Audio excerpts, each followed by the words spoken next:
Xiaomi 17 Ultra இந்த phone வந்து யாருக்கெல்லாம் தெரியும் தெரியல. Xiaomi 17 Ultra இந்த மாதிரி அல்ட்ரான்னு ஒரு ஃபோன் வந்து ரெட்மியில் வந்து கொண்டு வருவாங்க. இந்த ஃபோனோட ரேட்டுன்னு பார்க்கும்போது 1 லட்ச ரூபா இருக்கும். நான் வந்து Xiaomi 14 Ultra யூஸ் பண்ணியிருக்கேன். ஒரு 2 வருஷத்துக்கு முன்னாடி 1 லட்சம் கொடுத்து வாங்கியிருக்கேன். கோவில்பட்டியில் அந்த ஃபோன் நான் மட்டும் தான் வாங்கியிருந்தேன். அந்த time Oppo Find X 9 Pro வாங்கின மாதிரி Xiaomi ஃபோனை 1 லட்சம் கொடுத்து வாங்கினது நான் மட்டும் தான். கோவில்பட்டியில் சொல்கிறேன். அந்த ஃபோன் ஏன் 1 லட்சம் கொடுத்து யார் வாங்க மாட்டேங்காங்கன்னா 1 லட்ச ரூபா கொடுத்து வாங்குறதுக்கு ஐஃபோன் வாங்கிக்கலாம். அதான் வந்து சில சிட்டியில் உள்ள மக்களுக்கு மைண்ட் செட் இருக்கும். எனக்கு ஐஃபோன் பிடிக்காதனால வந்து ஆண்ட்ராய்டில் இவ்வளோ காசு போய் போடுறேன். அது மாதிரி Xiaomi 17 Ultra வந்து இப்போ வந்து சைனாவில் வந்து லான்ச் பண்ணிட்டாங்க. இந்த ஃபோனில் அப்படி என்ன வந்து ஸ்பெஷல்னா உங்களுக்கு வந்து 6.9 இன்ச்சஸ் வந்து டிஸ்பிளே. போன டைம் வந்து Xiaomi 15 Ultraல 6.7, இந்த டைம் வந்து 6.9. அது ஒரு ப்ளஸ் பாயிண்ட்டு சரிங்களா.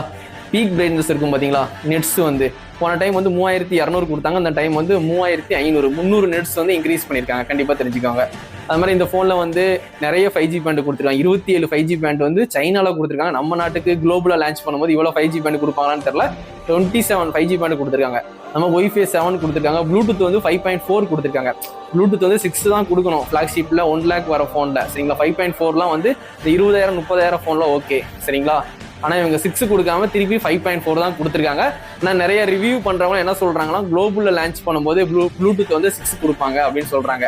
சைனாவில் கொடுத்தது தான் குளோபல்லையும் கொடுப்பாங்க. இது எல்லாருக்குமே தெரிஞ்சு அவங்க எதுக்கு மாற்றி சொல்கிறாங்கன்னு தெரியல. பெரிய டெக் சேனலு, சின்ன பசங்க கிடையாது, பெரிய பெரிய டெக் சேனலே வந்து குளோபலாக லான்ச் பண்ணும்போது ப்ளூடூத் வந்து 6 கொடுக்க வாய்ப்பு இருக்குன்னு சொல்கிறாங்க. வாய்ப்பே இல்லை. சைனாக்கு தான் பெஸ்ட்டான ப்ரொடக்ஷன் வந்து கொடுப்பாங்க. அதோட கம்மியாக வேணால் நமக்கு குளோபலில் கொடுப்பாங்க. சைனாவோட பெட்டராக எப்போவுமே வந்து குளோபலில் லான்ச் பண்ண மாட்டாங்க. இது எல்லாருமே புரிஞ்சுக்கோங்க. இந்த டைம் வந்து கேமராவில் வந்து ஒரு இம்ப்ரூவ்மெண்ட் பண்ணியிருக்காங்க சரிங்களா. போன டைம் 4 சென்சார் இருந்துச்சு, இந்த டைம் 3 சென்சார் தான். ஆனால் வந்து இம்ப்ரூவ்மெண்ட் பண்ணியிருக்காங்கன்னு சொல்லிட்டு எதுக்கு நான் சென்சாரை கம்மியாக சொல்கிறேன்னா, 2 சென்சாரையும் சேர்த்து ஒரே சென்சாரில் 3x 4x வரைக்கும் ஆப்டிக்கல் ஜூம் வந்து கண்டினியூஸாக ஜூம் பண்ணிக்கலாம். கண்டினியூஸாக நீங்கள் ஆப்டிக்கல் ஜூம் பண்ணிக்கிற மாதிரி இந்த டைம் வந்து டெலிஃபோட்டோ கொண்டு வராங்க. டெலிஃபோட்டோவும் 200 மெகாபிக்சல் இருக்குது சரிங்களா. அது மாதிரி 75mm 18.5mm 95mm 100mm இதெல்லாம் வந்து நீங்கள் ஜூம் பண்ணி எடுக்கிற ஃபோட்டோஸ்லாம் கிளாரிட்டி சூப்பராக இருக்குது. லைக்காவோட கேமரா கொலாபரேஷனாக லைக்கா கேமரா யாருக்கு பிடிக்குதோ கண்டிப்பாக அந்த 1 லட்ச ரூபா கொடுத்து இந்த ஃபோனை வாங்கிக்கோங்க. ஆனால் Xiaomi 15 Ultra போன டைம் 1 லட்ச ரூபா.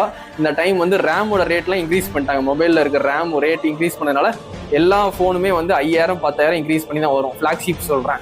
நார்மல் 10,000 12,000 ஃபோன்லாம் 1000 2000 இன்க்ரீஸ் பண்ணி தான் ஒரு ரேமோட ரேட் இன்க்ரீஸ் பண்ணிட்டாங்க. அப்படி பார்க்கும்போது Xiaomiயோட 17 Ultra இந்த டைம் வந்து கண்டிப்பாக 1,20,000 இருக்கும். நான் எக்ஸ்பெக்ட் பண்ணுறேன் இந்தியாவில் லான்ச் பண்ணும்போது. இது எப்போ லான்ச் பண்ணுவாங்கன்னா மார்ச் ஏப்ரல் லான்ச் பண்ணுவாங்க. கண்டிப்பாக தெரிஞ்சுக்கோங்க.